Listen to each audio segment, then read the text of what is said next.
Selamat pagi, Bapak Ibu yang dikasihi Tuhan. Hari ini kita akan kembali beribadah walaupun secara online dan masih di tengah pandemi, tapi kita harus selalu bersukacita. Seperti yang tertera dalam 1 Tesalonika 5 ayat 16. Bersukacitalah senantiasa. Dengan itu mari kita pujikan satu lagu bersuka. Bapak Ibu sekalian dapat bangkit berdiri, dapat bertepuk tangan, kita pujikan dengan sukacita bersuka.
Votum dan salam akan disampaikan oleh Bapak Pendeta David Sarju Sucipto.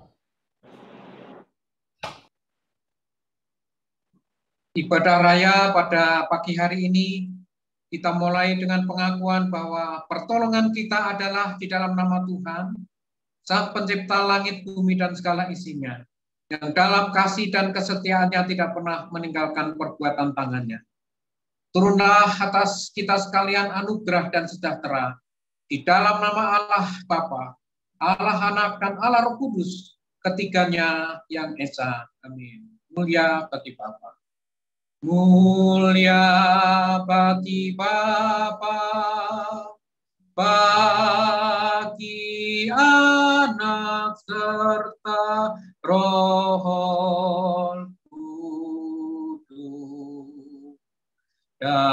dari permulaannya, sekarang dan akan jadi selama-lamanya.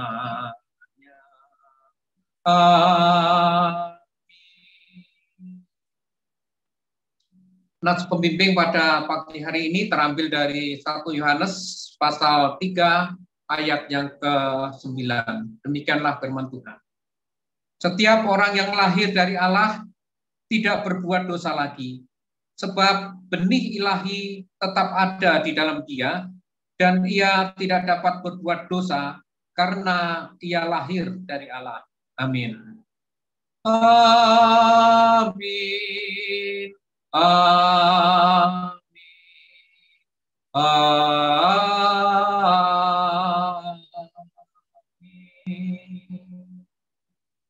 Waktu selanjutnya saya serahkan lagi kepada liturgos.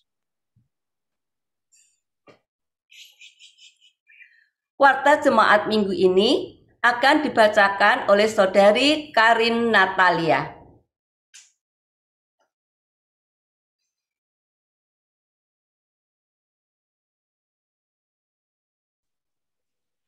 Selamat pagi Bapak Ibu Saudara-saudari sekalian, saya akan membacakan Warta Jemaat minggu ini.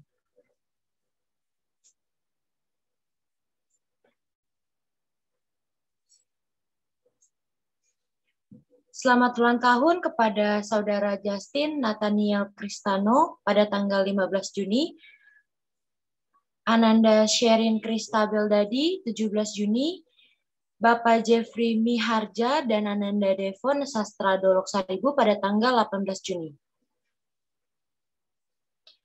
Selamat ulang tahun pernikahan kepada Bapak dan Ibu Benyamin S. Sokamto 17 Juni, Bapak dan Ibu Ebot Manila Manurung 18 Juni, dan Bapak dan Ibu Frans Daniel Indarto 18 Juni. Tuhan Yesus memberkati.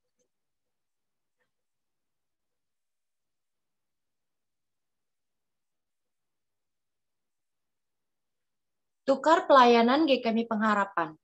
Pada kebaktian hari Minggu ini dilakukan tukar pelayanan GKMI Pengharapan. Pendeta EDSS melayani kebaktian offline di cabang Kalimalang, sedangkan GKMI Pengharapan dilayani oleh Pendeta David Sarju Sucipto.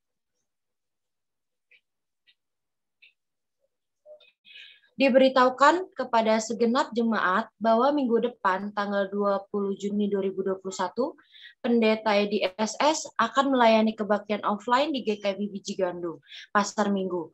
Mohon dukungan doa jemaat untuk pelayanan tersebut. Warta selanjutnya akan disaksikan dalam bentuk video.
Berikut Warta Jemaat minggu ini saya kembalikan kembali kepada Ibu Hana.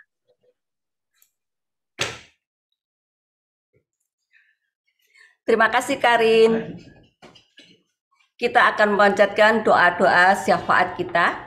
yang akan dipimpin oleh Penatua Bambang Kencono. Ajar aku Tuhan mengerti hatimu, supaya dunia mengenal lewat kehidupanku. Lagu ini akan menyiapkan hati kita dalam memanjatkan doa syafaat. Ajar aku Tuhan.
Doa syafaat akan dipimpin oleh Penatua Bambang Kencono. Silakan Pak Bambang. Terima kasih Ibu. Bapa di dalam tata kerajaan surga, hamba mengucap syukur, terima kasih Hari ini hamba-Mu boleh diberikan kesehatan, kemampuan untuk berkumpul bersama melalui Zoom, agar kita mengikuti kebaktian hari ini dengan baik. Tuhan, hamba mengucap syukur dan terima kasih atas pelayanan Pak Edi SS yang sekarang ada di Kalimalang. Kiranya Tuhan sertai mereka supaya berkumpul bersama jemaat-Mu di sana. Hamba juga berterima kasih untuk Pendeta David Sarju Sucipto yang sudah bersama kami melalui Zoom. Kiranya Tuhan memberkati hamba-Mu ini untuk menyampaikan kebenaran firman Tuhan. Buka hati telinga kami Tuhan untuk mendengarkan firman-Mu dan menjadi pelaku firman-Mu di atas muka bumi ini. Terima kasih Tuhan untuk semua itu. Tuhan mempersiapkan semua persembahan yang ada di dalam lingkungan kami ini, khususnya para pelayan pada pagi hari ini. Terima kasih Tuhan untuk semua berkat-Mu ini.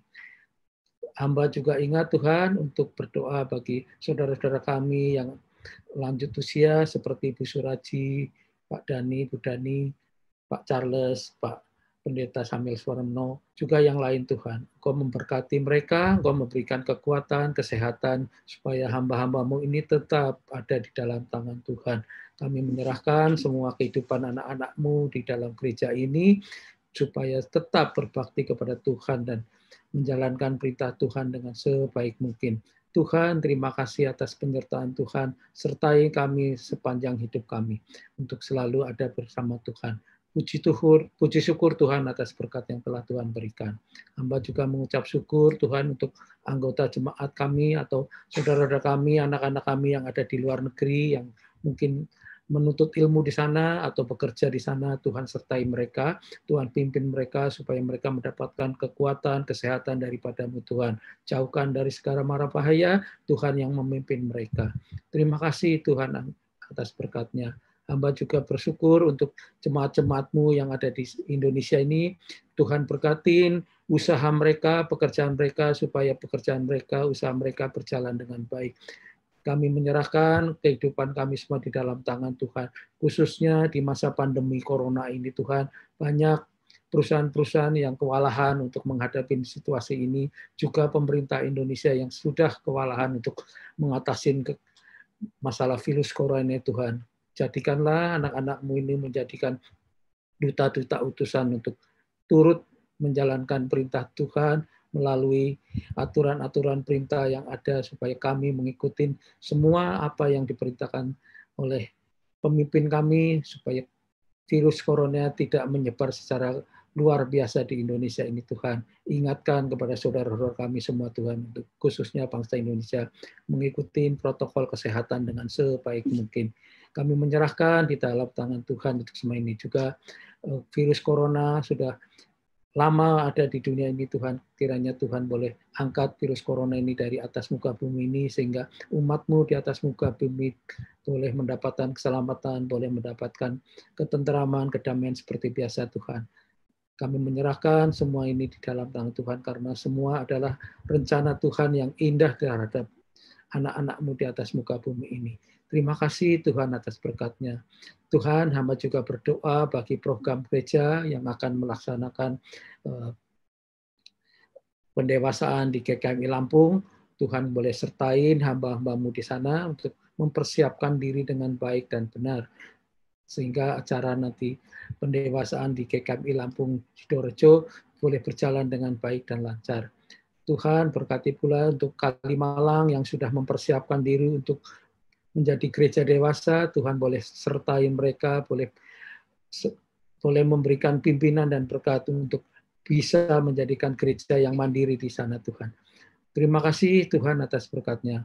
Program sinode Tuhan untuk pembangunan gedung sinode, Tuhan juga berkati supaya boleh mendapatkan pekerja-pekerja yang setia, pembangunan dapat terselesaikan dengan baik dan tepat waktu Tuhan. Terima kasih Tuhan atas berkat-Nya. Untuk persiapan sidang MPL yang kedua di sinode, Tuhan boleh berkati anak-anak-Mu yang tugas di sana untuk mempersiapkan diri, dan tim panitia semuanya mendapatkan berkat daripada-Mu. Para peserta juga Tuhan berkati supaya menyiapkan diri materi yang akan dibicarakan sehingga semuanya dapat berjalan dengan baik untuk kemuliaan nama Tuhan melalui gerejamu di GKKMI ini Tuhan. Makasih Tuhan untuk semuanya.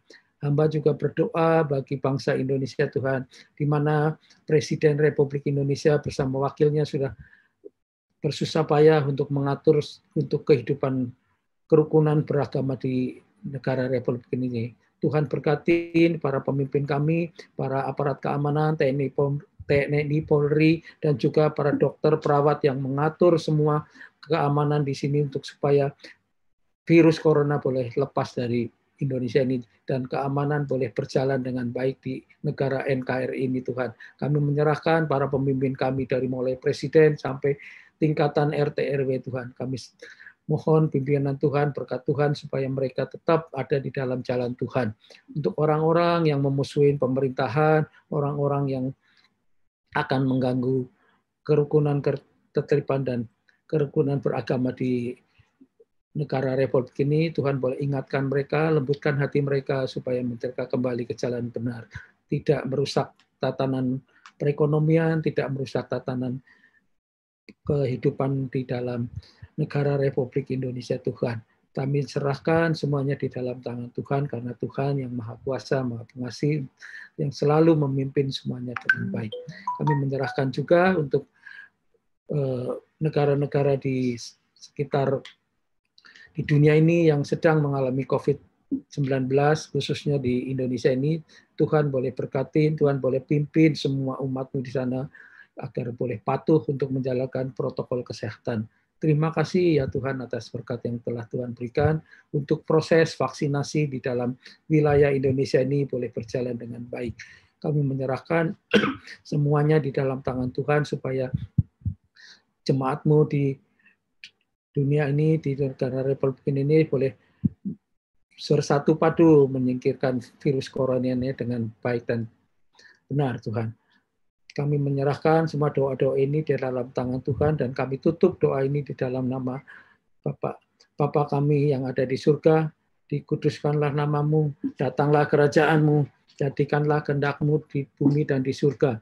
Berikanlah kami pada hari ini makanan kami yang secukupnya, dan ampunilah kami akan kesalahan kami, seperti kami juga mengampuni orang yang bersalah kepada kami. Dan jangan membawa kami ke dalam pencobaan, tetapi lepaskanlah kami daripada yang jahat. Karena Engkaulah yang mempunyai kerajaan surga dan kuasa dan kemuliaan sampai selama-lamanya. Amin. Kami serahkan semua ini ke Ibu Hana, silakan. Terima kasih kepada Penatua Bambang Kencono. Kita percaya Tuhan akan mendengarkan doa-doa kita sesuai dengan waktu Tuhan.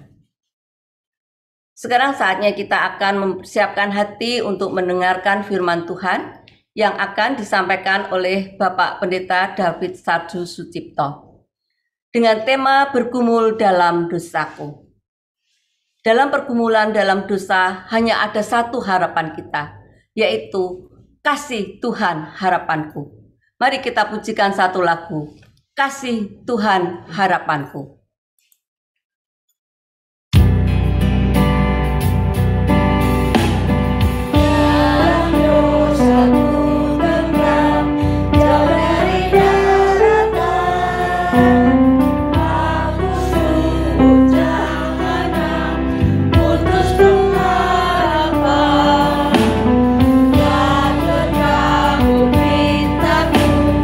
Akan keselamatan.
Untuk doa persiapan firman dan pembacaan Alkitab akan dipimpin oleh Diaken Liane Handoko.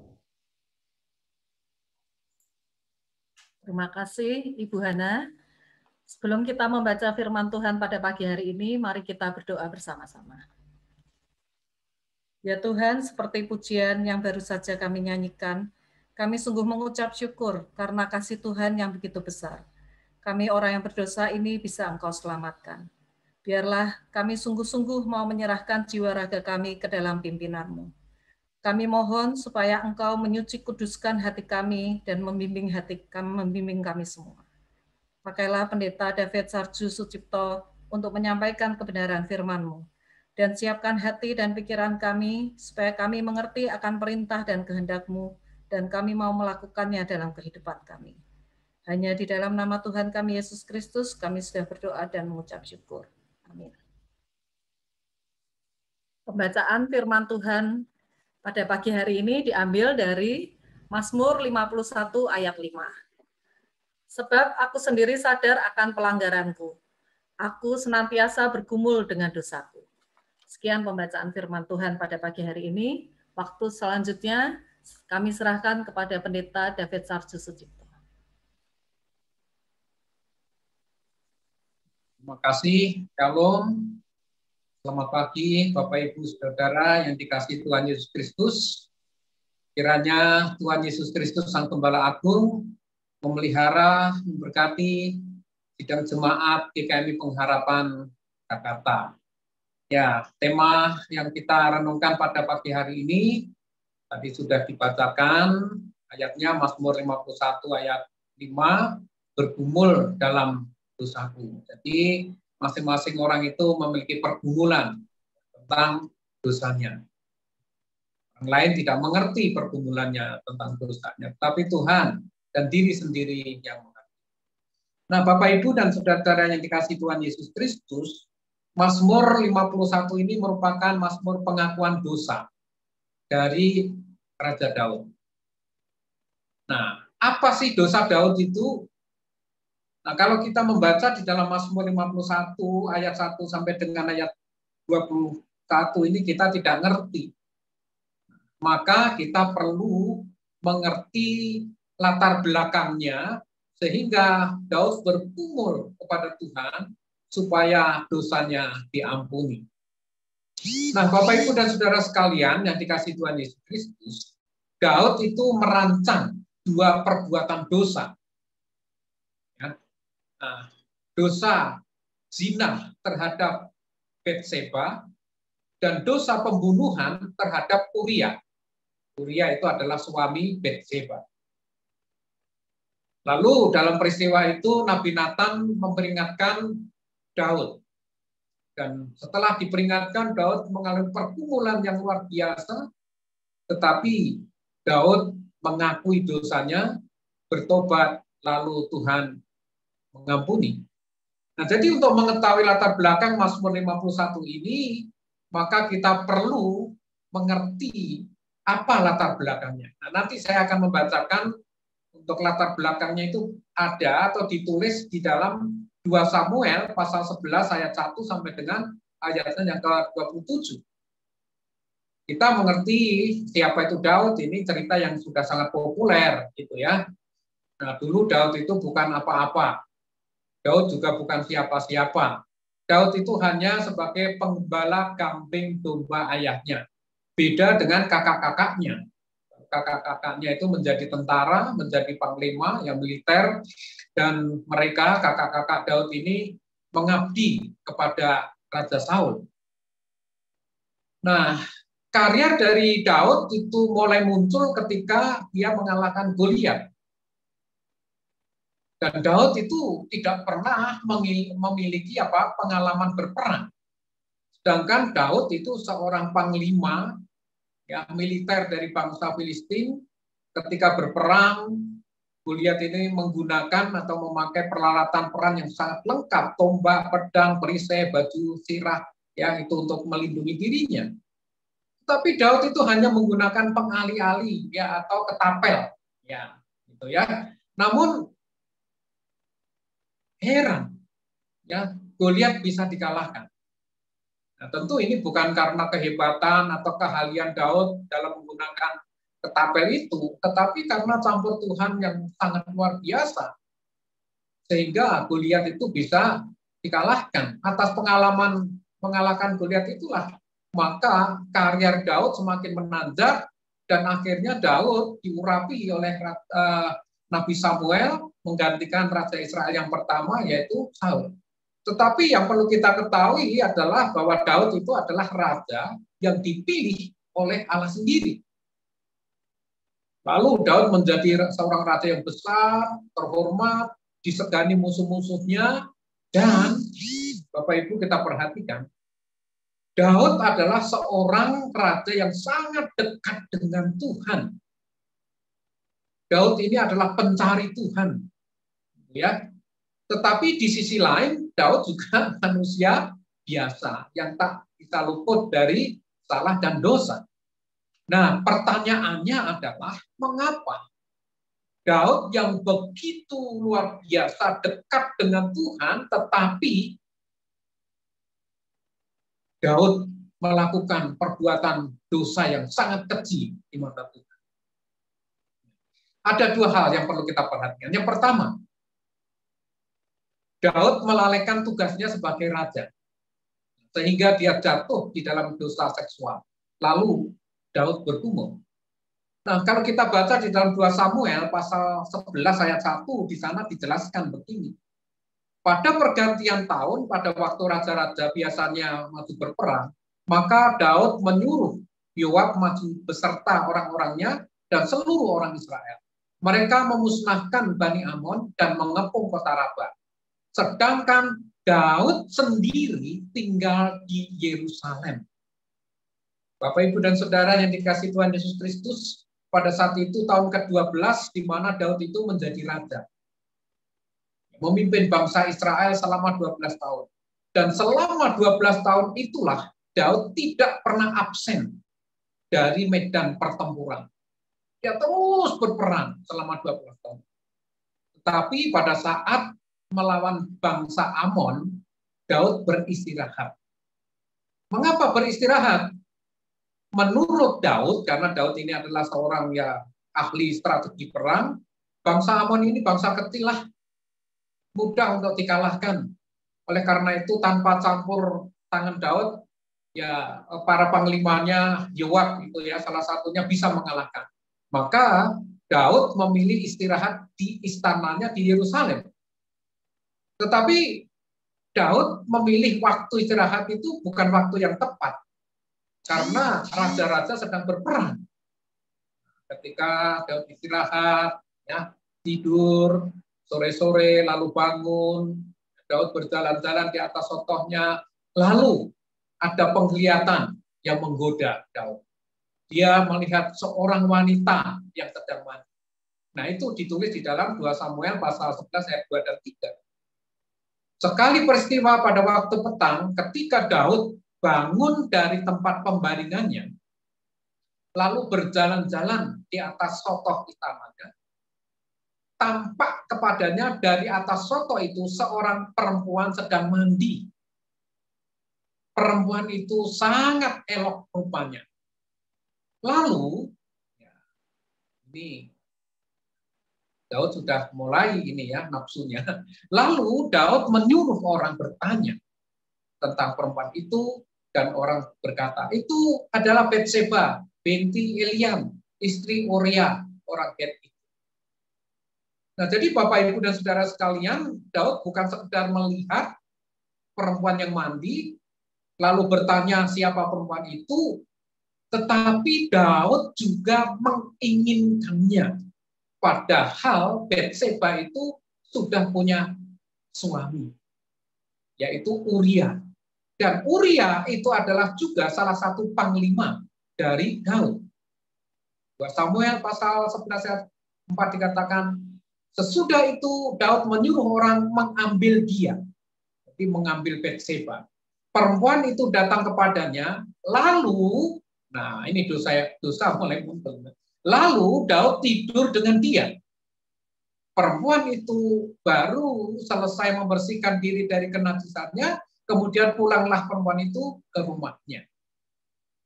Nah, pertanyaannya, atau mungkin kita bertanya, dalam kasus ini kira-kira yang salah siapa sih, gitu ya Bapak Ibu? Ya, yang mandi atau yang melihat? Yang salah siapa? Batseba atau Daud yang salah? Jelaslah. Dalam kasus ini yang salah adalah Daud, gitu ya. Jadi jangan bilang ya salahnya sendiri. Batseba itu mandi kenapa di tempat yang terbuka? Bukan itu masalahnya, Bapak Ibu. Kalau kita baca konteksnya pada Perjanjian Lama zaman dulu, itu ya orang-orang Israel itu kamar mandinya berada di luar rumah, dan tidak ada atapnya. Ya, jadi rumah-rumah orang Israel itu berbentuk segi empat gitu ya. Jadi atasnya itu orang bisa jalan-jalan, dan itulah ya ketika Daud jatuh dalam dosa melihat orang mandi, bukan sekedar melihat, tetapi ya diamati lalu jatuh dalam dosa. Jadi kamar mandinya itu berada di luar, tidak seperti Bapak Ibu dan Saudara sekalian, kamar mandinya di dalam tertutup. Ya. Nah, ya, ketika saya pelayanan di Kalimantan itu Bapak Ibu dan Saudara, orang-orang Kalimantan itu kalau mandi juga di luar rumah, gitu ya. Orang-orang Kalimantan yang berada di pedesaan gitu ya. Nah, pada awalnya, waduh saya ini nggak bisa mandi di luar begitu ya, karena kadang saya tidur di jemaat itu punya kamar mandinya di tepi jalan gitu ya. Jadi orang melihat sudah terbiasa di sana. Saya juga banyak melihat orang ya itu perempuan, laki-laki dan biasa itu mandi di luar. Dan saya juga kalau mandi di Kalimantan beberapa kali itu juga banyak orang melihat. Tapi masalahnya di sini adalah Daud itu bukan sekedar melihat, tetapi ada keinginan untuk ya mengambil Batseba. Ya, kita tahu bahwa seorang bisa jatuh dalam dosa itu karena 3 tahta, ya, wanita, harta. Nah, kalau kita melihat setara harta, Daud itu sangat luar biasa, banyak sekali. Tapi ketika banyak hartanya, hubungannya dengan Tuhan masih aman-aman saja. Lalu Daud memiliki tahta atau kekuasaan.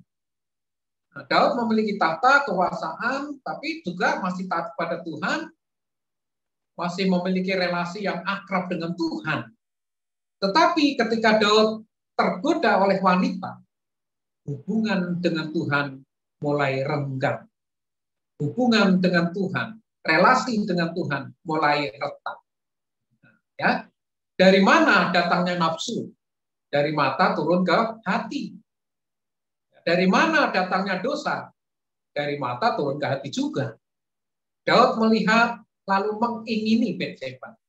Padahal Batseba tadi saya katakan adalah istri Uria. Dan Uria itu seorang perwira yang dipilih oleh Daud, yang sangat loyal kepada Daud. Tapi karena cinta mata jadi gelap dan hati bisa menjadi buta. Daud tidak peduli kalau Uria itu sedang bertempur, mempertahankan Israel dan juga mempertahankan keselamatan Daud.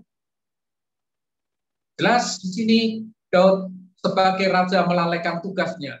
Seharusnya dia berperang, tetapi dia beristirahat. Nah, lalu yang kedua, mengapa Daud jatuh ke dalam dosa? Karena Daud telah kehilangan kepekaan rohani. Daud kehilangan kepekaan rohani. Harta cukup, tahta, kekuasaan, kedudukan luar biasa. Tetapi ketika dia melihat wanita, iman Daud langsung goyah. Wanita tidak menggoda Daud. Batseba tidak menggoda Daud, tetapi Daud yang tergoda. Ini beda kasusnya dengan Yusuf. Kalau Yusuf itu tiap hari Nyonya Potifar itu menggoda Daud, menggoda Yusuf, ya, untuk tidur bersama. Tetapi Yusuf menolak. Dan Yusuf berkata, bagaimana mungkin aku bisa berbuat dosa yang besar di mata Tuhan? Yusuf tahu melakukan zina, gitu ya, melakukan hubungan seks dengan istri orang lain itu adalah dosa besar di hadapan Tuhan. Itu adalah bedanya Daud dengan Yusuf. Ketika Yusuf digoda, dia lari keluar menjauh. Tetapi ketika Daud dia tergoda, sama-sama lari. Tapi Daud larinya mendekat dan mendekat. Nah, mata rohani Daud telah menjadi buta. Memang ya, cinta itu kadang-kadang buta, gitu kan? Ini istilah yang sangat populer. Hati-hati ya, para youth, kalian anak-anak muda. Cinta itu bisa membutakan imanmu. Kita bisa melihat banyak artis, selebritis menjadi gelap mata dan buta hati nuraninya ketika jatuh cinta. Banyak mereka yang meninggalkan Tuhan, meninggalkan imannya. Karena apa? Gara-gara cinta. Anak muda bilang bucin menjadi budak cinta. Enggak peduli itu satu iman atau tidak satu iman. Nah, itu sudah gelap mata itu ya. Sudah buta hatinya itu. Mengapa orang sehebat Daud bisa jatuh dalam dosa yang sangat menjijikkan itu?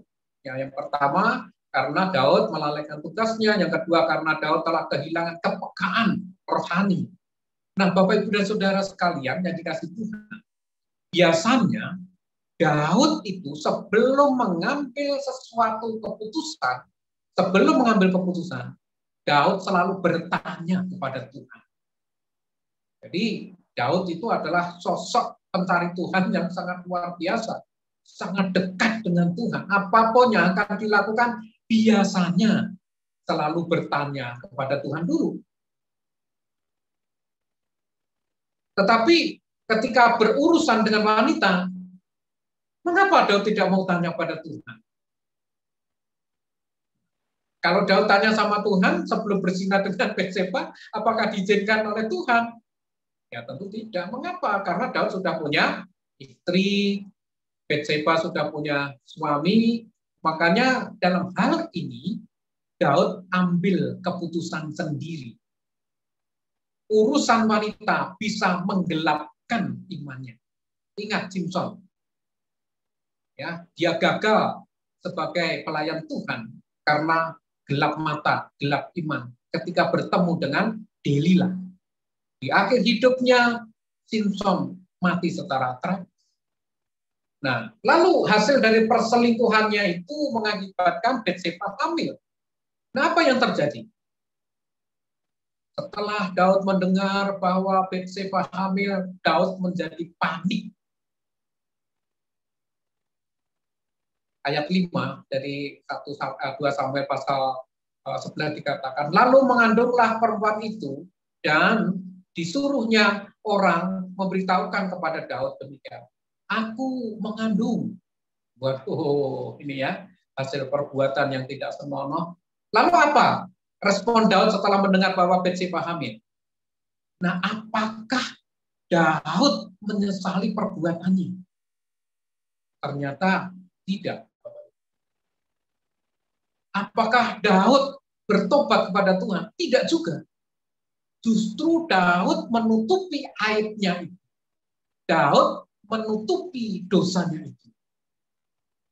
Nah, bagaimana caranya Daud menutupi aibnya? Bagaimana cara Daud menutupi dosanya itu? Yang pertama, Daud memerintahkan agar Uria, suami Batseba, ketika berperang ditarik dari medan pertempuran. Uria disuruh pulang ke rumah istrinya untuk beristirahat. Nah, itu ditulis dalam pasal 2 Samuel 11 ayat 6 dikatakan demikian. Lalu Daud menyuruh orang kepada Yoab mengatakan, suruhlah Uria, orang Het itu datang kepadaku. Maka Yoab menyuruh Uria menghadap Daud. Ketika Uria masuk menghadap dia, bertanyalah Daud tentang keadaan Yoab dan tentara dan keadaan perang. Kemudian berkatalah Daud kepada Uria, pergilah ke rumahmu dan basuhlah kakimu. Ketika Uria keluar dari istana, maka orang menyusul dia dengan membawa hadiah dari raja. Nah, ini seolah-olah bagus gitu ya. Pikiran Daud ini bagus, Uria ditarik pulang supaya tidur dengan istrinya, dan dia bahkan diberikan hadiah. Nanti kalau Uria pulang, kemudian tidur dengan istrinya, lalu Daud tidak bisa dituduh menghamili Batseba. Ini cara yang licik itu. Tapi apakah taktik dari Daud ini berhasil? Tidak. Meskipun Uria sudah dipuji oleh Daud sebagai seorang raja, memuji panglimanya, bahkan diberi hadiah supaya senang pulang, ya tidur dengan istrinya, tidak. Dia tidak mau pulang. Mengapa Uria tidak mau pulang? Dia adalah seorang kesatria.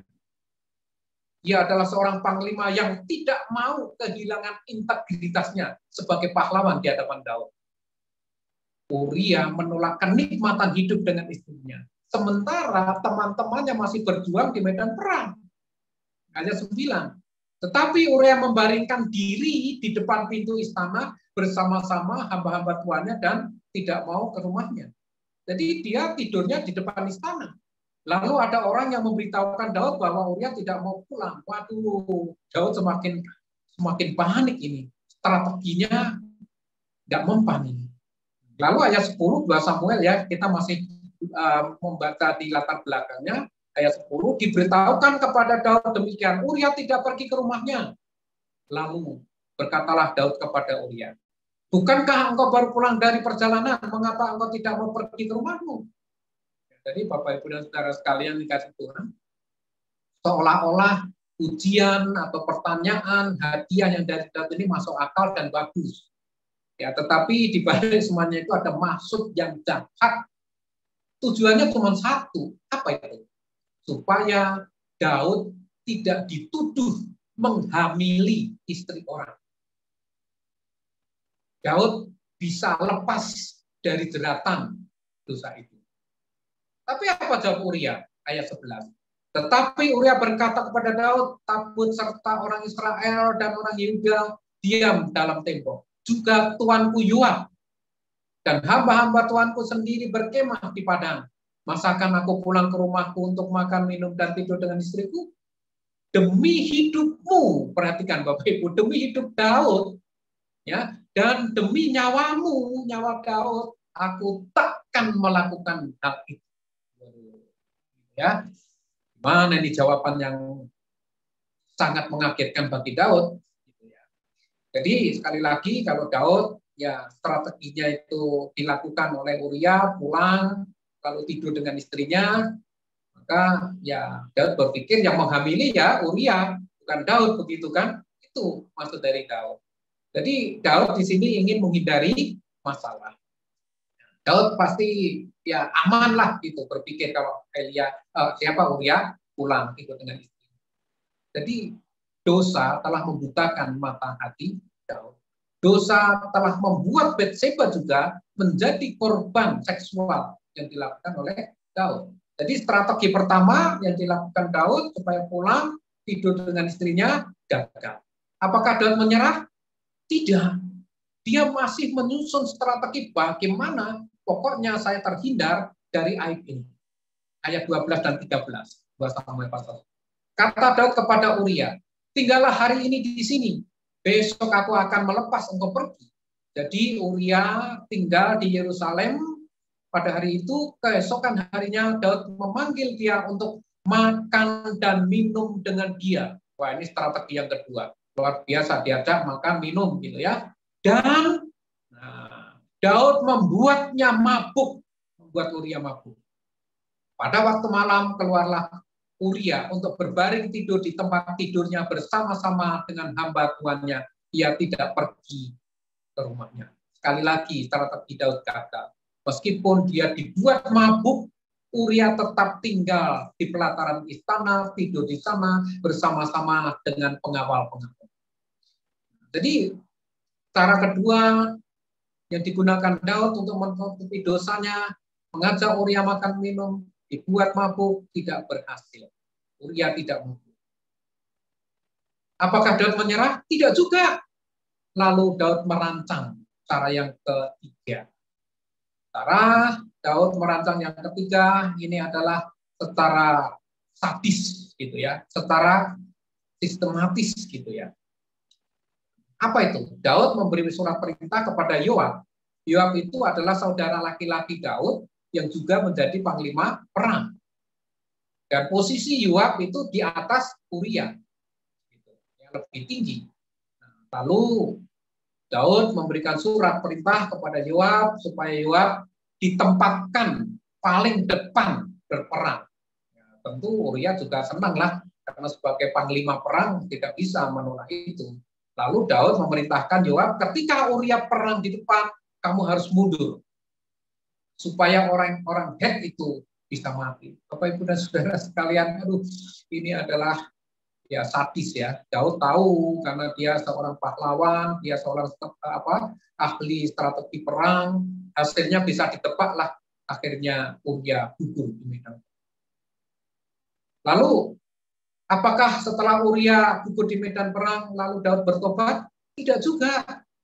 Nah, yang kasihan adalah istrinya Batseba. Ketika dia mendengar bahwa suaminya gugur di medan perang, dia sangat berduka cita. Dalam ayat 26 itu ya, 2 Samuel pasal 11 itu, ketika didengar istri Uria bahwa Uria suaminya sudah mati, maka merataplah ia karena kematian suaminya. Dia merasa sedih gitu ya. Tetapi apa yang dilakukan Daud? Santai saja gitu ya. Ayat 27 dikatakan, setelah lewat waktu berkabung, maka Daud menyuruh membawa perempuan itu ke rumahnya. Menyuruh Batseba ke rumahnya. Perempuan itu menjadi istrinya. Waduh, ini sangat licik sekali. Dan melahirkan seorang anak lelaki baginya. Tetapi hal yang telah dilakukan Daud itu adalah jahat di mata Tuhan. Jadi setelah Daud memperistri Batseba, dia merasa aman. Wah, ini kan tanggung jawab saya karena suaminya sudah meninggal, saya ambil, dia merasa aman. Tetapi sepandai-pandainya orang menyimpan bangkai, ya lama-lama bau juga.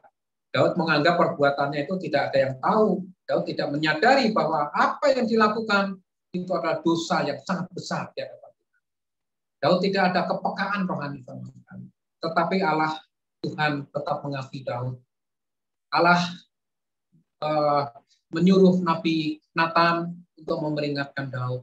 Lalu Nabi Nathan membuat perumpamaan si kaya dan si miskin. Si kaya itu semena-mena, dia melakukan si miskin. Lalu Daud itu menjadi marah di sana. Orang kaya itu harus dibunuh dan orang kaya itu harus mengganti 4 kali lipat. Lalu Nabi Nathan, ya Nabi Nathan bilang begini, orang kaya itu ya kamu yang harus dihukum mati, ya. Nah, tetapi dengan bijaknya, ketika Nathan menegur Daud, lalu disitulah Daud tersungkur, Daud bertobat, Daud lalu menyesali dosa. Ya. Nah, ayat 5 tadi dibacakan, Mazmur 51 ayat 5, sebab aku sendiri sadar akan pelanggaranku, aku senantiasa bergumul dengan dosa. Jadi doa ini merupakan yang doa sangat serius, permohonan pengampunan dosa. Daud sungguh-sungguh memohon supaya dosanya dihapuskan oleh Tuhan. Oleh karena itu Tuhan pun mengampuni Daud. Tetapi meskipun Tuhan mengampuni Daud, ada resiko, ada harga yang harus dibayar. Anak yang dikandung Batseba meninggal. Pedang tidak akan pernah menyingkir dari keturunan Daud. Malah petaka terus datang di dalam keluarga Daud. Bahkan istri-istri Daud itu diperkosa di hadapan dia.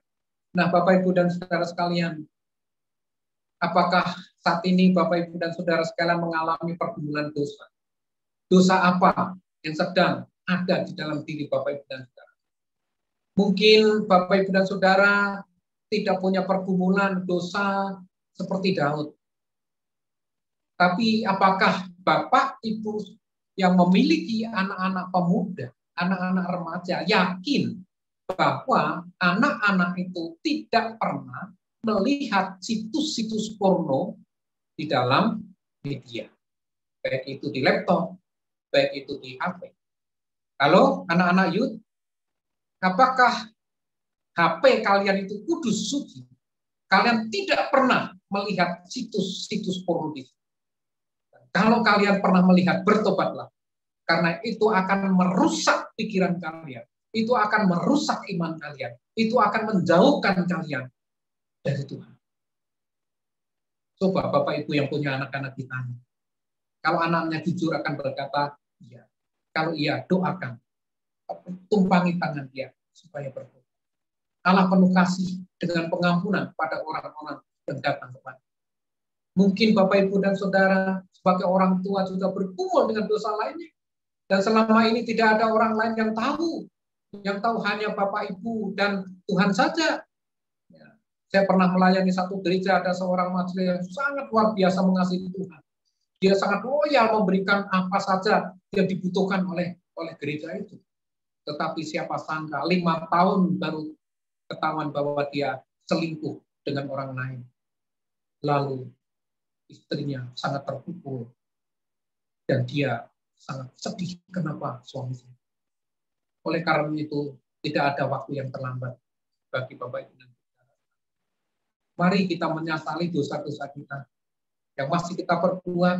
Kalau Bapak, Ibu, dan Saudara melakukan dosa lalu ditegur oleh orang lain, janganlah marah.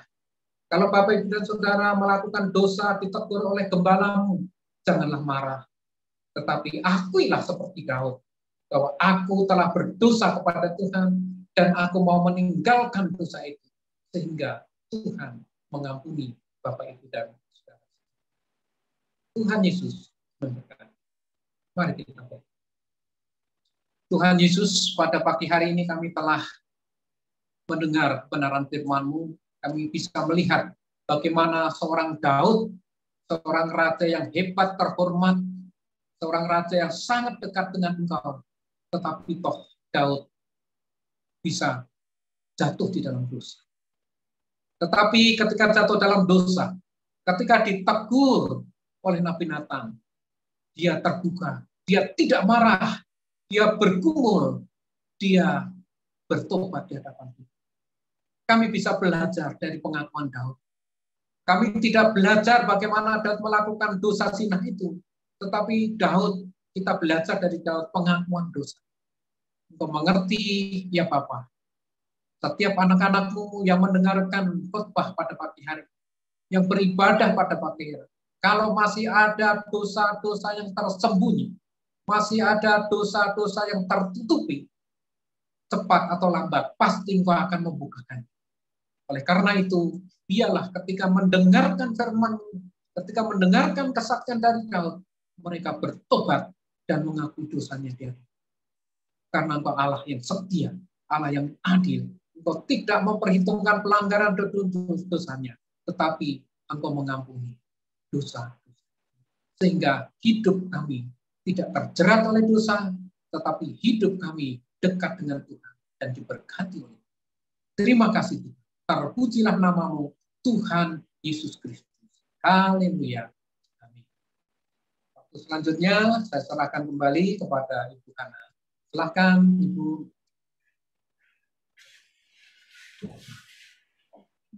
Terima kasih kami sampaikan kepada Bapak Pendeta David Satrio Sucipto. Bila kita semua belajar dari kehidupan Daud, tapi sekelam apapun dosa kita, Tuhan yang akan menolong kita. Kalau kita datang kepadanya seperti Daud juga, maka Tuhan akan mengampuni kita. Dan biarlah berita pengampunan ini kita ajarkan, kita saksikan kepada banyak orang, sehingga banyak orang akan diselamatkan. Sebagai respon akan firman Tuhan ini, kita pujikan satu lagu.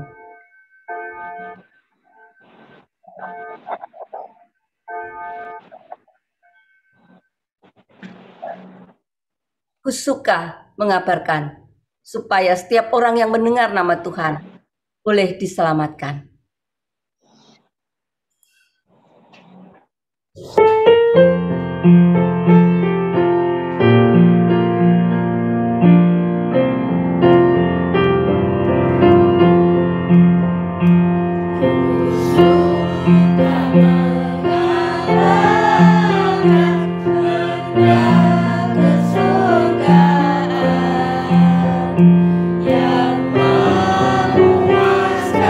Hidup penuh kebenaran.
Untuk komitmen kemuritan, pengakuan iman rasuli, dan doa berkat akan dipimpin oleh Bapak Pendeta David Sarju Sucipto.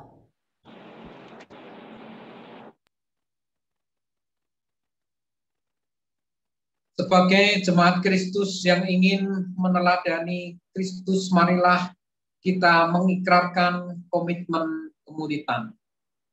Kami bersaksi bahwa tidak seorang pun dapat sungguh-sungguh mengenal Kristus kecuali Dia yang mengikutinya setiap hari dalam kehidupannya.